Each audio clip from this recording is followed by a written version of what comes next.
from all around Geelong. I'm here to tell you how football... Welcome back, and of course every Saturday morning we look forward to Alex Tigani and the Colts segment. G'day mate. G'day Dick. It's great to hear that Bannockburn are top of the table for Division 3. Could it be for our two guests in Jai Robertson and Aaron Down? Another big morning of Colts here at Tigerland, Bannockburn Tigerland of course, and we're joined by the Colts skipper and Jai Robertson. Jai, since we last talked, you're in the interleague squad. Tell us how that went. You know, it was pretty good. Got a couple of kicks, got a goal as well, which was pretty good. Yep. Yeah. The real question everyone wants to know, when you're going to rejoin the senior team?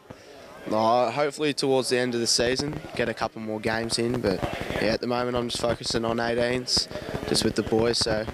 Well said. Speaking of the 18s, you guys, you've defeated North Geelong the other week. You know, you've come close to all the other top teams and you're on top of the table. What's been the motivating factor the last month? Oh, not really too sure. I reckon we've just been a bit more fitter than all the other teams, which has paid off, obviously, winning over North Geelong.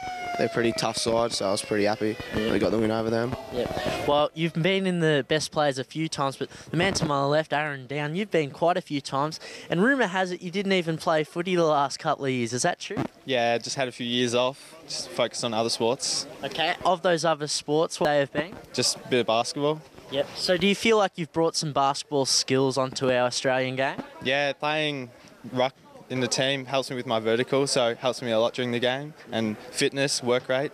Yep. Any factors of improvement you can get out of yourself? Because at the moment you're doing quite all right. Probably just working both ways, helping out defenders more, helping me improve my game, help improve the team all around. Yeah. Well, there you have it, a basketballer, a captain. Either way, I hope both of you boys do the best you can. Thanks for that, boys. Looking at this morning's fixture, Anarchy will travel to Drysdale. Congratulations to one of our previous guests, Mark Pope, made his senior debut last week. Division 3 sees Bannockburn top of the table, travelling to Mottawarri. Belmont Lions hosting Corio 1. North Geelong hosting Grovedale 2 in a third versus fourth clash. East Geelong, under their third coach, Jacko Stefanowski, hosting South Barwon 2, and Division 4 sees Winchelsea hosting St Joseph's 2, Newtown and Chilwell hosting Corio. What happened to Shorty Peters? Well, he was coaching them. He was the caretaker coach, it's my understanding, and now, of course, Jacko's taken over. So best of luck to all the coaches, all the players, and until then, it's back to you, Dick. That's it, Dick. I won't say. Ollie? We do a 3-hour show with Mick Robinson. No. Segment 2 continued in 5, 4, 3, 2. And of course, Alex will be back again next Saturday morning talking everything that's Colts footy. Well, we've got a very special guest on the show this morning. Grubby's going to go absolutely ape-trottings on this bloke. He is the chairman of the Geelong Football Umpires League. And we welcome, of course, Brad Smith this morning. G'day, Brad. How you going, mate? Good morning. Good, thank you. That's the way. And you took over from Brendan Beveridge, is that right? That's correct, So yes. how long have you been in the job now? What are we now, June? So probably since October last year, November last year, so 7 or 8 months. Fantastic. Yep. I'll lead the discussion off pretty quickly about something that's really a bit of a bugbear at the moment. It's always a problem getting numbers, isn't it? Getting the kids to come out and be boundary umpires, goal umpires, and just getting... And when you want to get 3 umpires on the paddock as well, always hard to find, aren't they? They are. And we do a lot of work at the start of the season, and we've got some really great help where they get out into the schools, and we do get a lot of school kids, but we'd love to also get a lot of ex-players once they're finished. We've got a few. Our head coach is an ex-GDFL player, Scotty McLeod. But we do get a lot of kids coming down, but we'd love to get more players, of course, hanging around and being involved in footy after their footy career's finished. Boy, have I been waiting for this. And we didn't let him talk last time. Oh, wow. No, let's be fair to him. First, I want to ask you, it's always had me baffled this. You're the chairman of the umpires. I believe that there used to be a president of the umpires. What's the difference?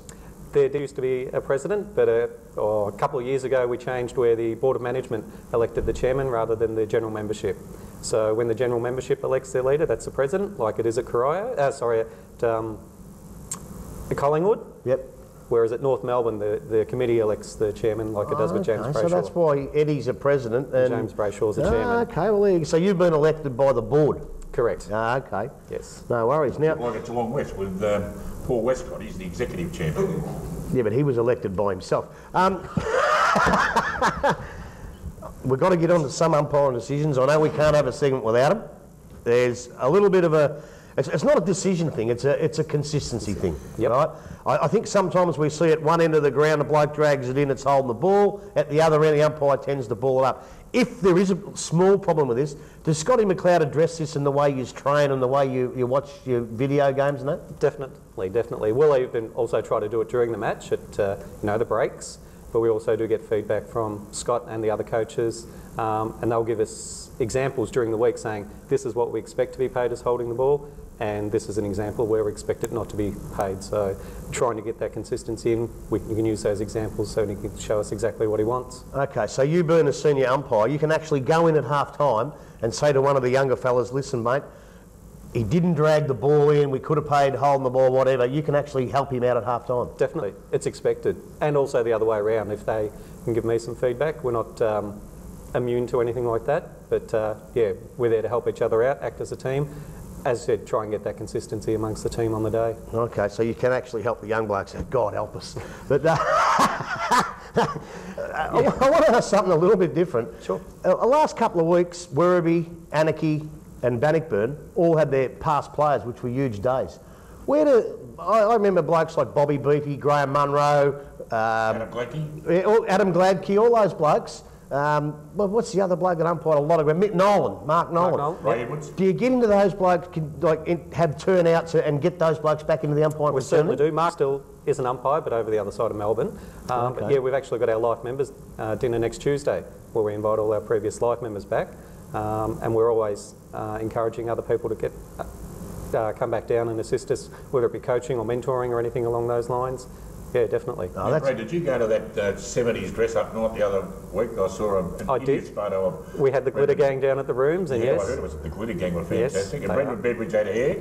He did. Amazingly, he had orange hair on, and Julie was all dressed up. Orange hair and I think lime green pants. Oh, yeah, that was a bad look, wasn't it? Very, very bad. It stood out. It yes. Sure did. So, if you want to make a plea, mate, to get these kids on the paddock and out and umpiring and boundary umpires and goal umpires, this is your time to do it, mate. This is your forum. Go for it. Fantastic. Well, thank you. We do have a lot of kids that play footy in the morning and then will help us out in the afternoon. So if there are any other kids that are looking to make a little bit of extra cash as well as keeping fit, come down to our rooms and see us, speak to our General Manager Dave Harris, and be involved in football. Or if you know somebody that their doctor has said, listen, you need to get more active, there's another way. Get involved gradually by becoming a goal umpire, and then if you can run a bit more, get out in the middle of the field. If they jump on the website, you've got a website? Website, gful.com.au. GFL. You remember that, Grubby? Yeah. GFL. Brad, so yeah, if you're interested, Grubby. Just, can I have a quick one? You get there early. How do you think the club umpires are going? Pretty good.